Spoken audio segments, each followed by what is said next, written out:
كانوا قليلا من الليل ما يهجعون وبالأسحار هم يستغفرون كانوا قليلا من الليل ما يهجعون. تین باتیں اس عاجز نے اپنی زندگی میں بہت اہم پائیں بچوں کی تربیت کے معاملے میں. اس 35-40 سالہ یہ جو تجربہ ہے بچوں کا بچیوں کا اور متعدد مدارس کا اور متعدد ملکوں میں، تین باتیں وہ اس سارے تجربے کا نچوڑ ہے. اگر ماں باپ ان تین باتوں کا خیال رکھیں تو بچہ ایسی مضبوط بنیادوں پہ کھڑا ہوتا ہے کہ دین سے ہٹ ہی نہیں سکتا. یوں تو کہنے کو آپ درجنوں باتیں کہہ سکیں گے کہ اس کا بھی خیال رکھو، اس کا بھی رکھو، اس کا بھی رکھو. کتابوں پہ کتابیں لکھی ہوئی ہیں تربیت الاولاد کے بارے میں، مگر جسے تھمب رول کہتے ہیں وہ اگر ہمارے ذہن میں بیٹھ جائیں کہ ہم نے بچے کی کن باتوں کو مضبوط کرنا ہے، ان پہ بچے سے کوئی کمپرومائز نہیں. ان تین باتوں سے پہلی بات کہ بچے کو ہمیشہ سچ بولنے کی عادت ڈالیں. یہ چیز آپ کو ہلکی سی محسوس ہوگی. اللہ رب العزت کے ہاں سچ اتنا مقبول ہے کہ سچ کے صدقے بندے کو دین دنیا کی کامیابیاں ملیں.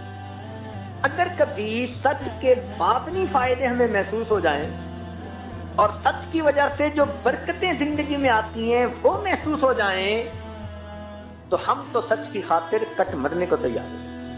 اس میں محنت نہیں ہوتی، یہ کام بڑا مشکل ہے، اس لیے کہ اس میں پھر ماں باپ کو بھی سچ بولنا پڑتا ہے.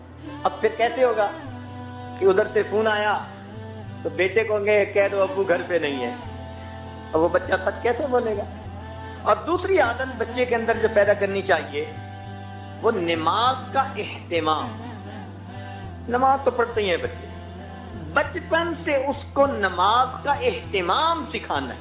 تسلی سے وضو کرنا ہے، پاکیزگی کا خیال رکھنا ہے، وقت پہ نماز پڑھنی ہے تکبیر اولیٰ کے ساتھ اگر وہ بیٹا ہے.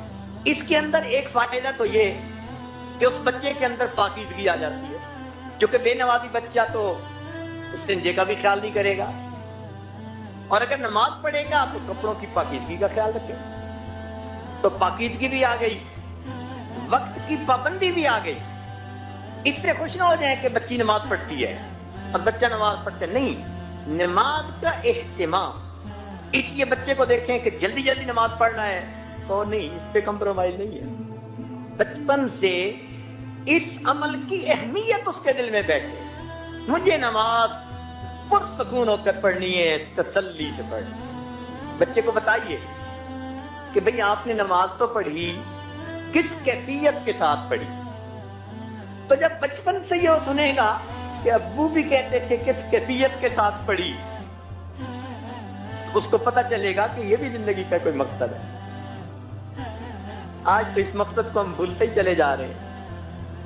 تیسری بات، بچوں کو خدمت کی اہمیت سمجھائیں. کام کاج جو گھر کے کیے جاتے ہیں اس پر کیا اجر ملتا ہے. ماں کی خدمت، باپ کی خدمت، بڑوں کی خدمت، استاد کی خدمت. خدمت کا جذبہ بچپن سے بچے کے دل میں ڈال دیجیے. آج تو پانی کا گلاس بھی نہیں خود پی سکتے بچے، وہ بھی دوسرے کو کہتے ہیں کہ لائیے. اس لیے آج شکایت ہے اکثر ماں باپ کی طرف سے، بچے کام میں دلچسپی نہیں لیتے.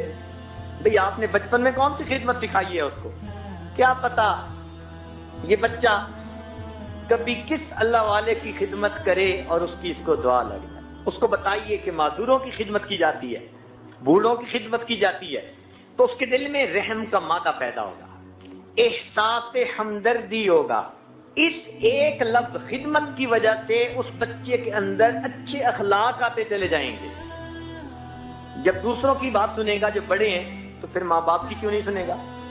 آج اس کو خدمت بتائی نہیں وہ ماں باپ. كانوا قليلا من الليل ما يهجعون وبالأسحار هم يستغفرون